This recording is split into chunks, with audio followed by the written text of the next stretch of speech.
بسم اللہ الرحمن الرحیم۔ السلام علیکم ورحمۃ اللہ وبرکاتہ۔ دوستو، آج کی ویڈیو ہماری دو باتوں پر مشتمل ہے، ایک حدیث شریف اور دوسرا چاند کی تاریخ۔ تو آج کی ویڈیو شروع کرنے سے پہلے اگر آپ ہمارے چینل پہ نئے ہیں تو ویڈیو کو لائک کر دیں اور چینل کو سبسکرائب کر دیں اور بیل کی نوٹیفیکیشن پہ آل پہ کلک کر دیں تاکہ نیو آنے والی ویڈیو آپ کو مل سکے۔ آج کی حدیث فرمان آخری نبی صلی اللہ علیہ وآلہ وسلم ہے، جو حاکم اور والی ایسی حالت میں مرے کہ اس نے مسلمانوں کے حقوق غصب کیے یعنی چھینے ہوں تو اللہ پاک اس پر جنت حرام فرما دیتا ہے۔ محترم ناظرین کرام، یہ تھی ہماری آج کی حدیث۔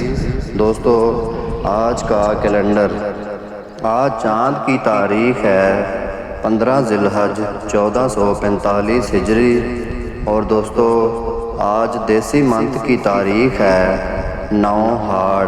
محترم ناظرین کرام، آج انگریزی کی تاریخ ہے 22 جون 2024 عیسوی، اور دوستو آج جو دن ہے وہ ہفتے کا دن ہے یعنی سیٹرڈے۔ محترم ناظرین کرام، یہ تھی ہماری آج کی ویڈیو۔ مزید اس طرح کی ویڈیوز دیکھنے کے لیے اور چاند کی تاریخ معلوم کرنے کے لیے ہمارے چینل کو سبسکرائب کر لیں۔ شکریہ۔